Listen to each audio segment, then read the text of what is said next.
நீங்க கடவுளை பார்த்தா என்ன கேள்வி கேட்பீங்க? கடவுளை நான் எப்ப பார்க்கல. இல்ல அது எங்களோட ஷேர் பண்ணி இல்ல, பர்சனல்.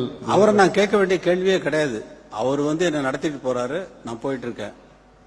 எனக்கு ரொம்ப கஷ்டம் கொடுக்கறாருன்னா, ஆஹா நீ ரொம்ப சந்தோஷப்படுறியா, எனக்கு கஷ்டம் கொடுக்கறதுல எவ்வளவு கஷ்டம் வேணாலும் கூடியா, நீ சந்தோஷமா இருக்கல, அப்புறம் என்ன எனக்கு வேலை அப்படி இல்ல. கடவுளை பாக்குறதெல்லாம் இதெல்லாம் யுவன் அறியாதனால இல்லை, நமக்குள்ள இல்லாத கடவுள் வெளியில எங்க போறாரு.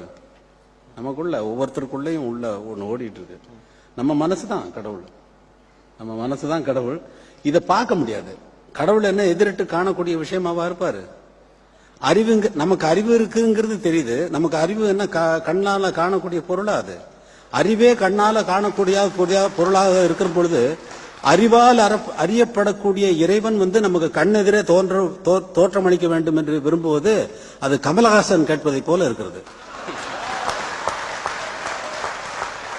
ஏனென்றால் இவரை கடவுள் என்று சொல்லுங்கள், நான் ஒத்துக்கொள்கிறேன், நான் அவரை வர்ஷிப் பண்றேன் அப்படிங்கிறாரு ஸ்டேஜில் என்ன வச்சுட்டு. ஐயோ, அப்ப கடவுளை கண்ணில் உருவமா காட்டினா தான் நீ நம்புவேன். அப்ப இப்ப இவ்வளவு உருவங்கள் இருக்கு, அதுல ஏதாவது ஒண்ணு கடவுள்னு சொல்லிட்டு போயேன். இல்ல, கடவுள் எதிரிட்டு காணக்கூடிய விஷயம் இல்லை. ஏன்னா நம்முடைய அறிவே நம்ம எதிரிட்டு காண முடியாது.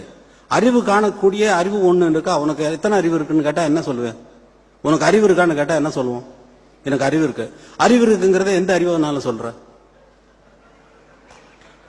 அப்படின்னா அறிவு எதிரிட்டு காணக்கூடிய பொருள் இல்ல. அறிவே கடவுள், அன்பே கடவுள்.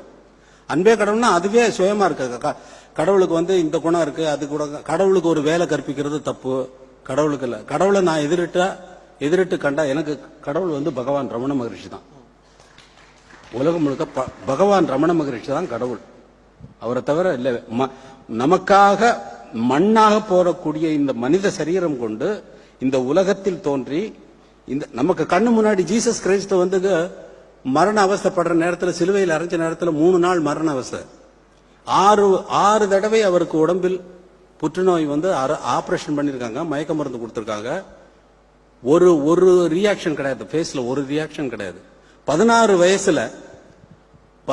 வயசுல போய் தபத்துல உட்கார்ந்து இருக்கும் பொழுது புற்று முளைக்குது உடம்புல.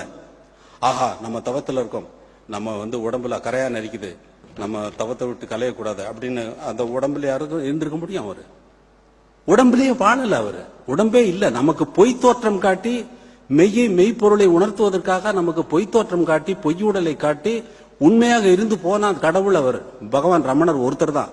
அவரை கண்ணிட்டு நான் டெய்லி நேரடியா கண்டுகிட்டு தான் இருக்கேன்.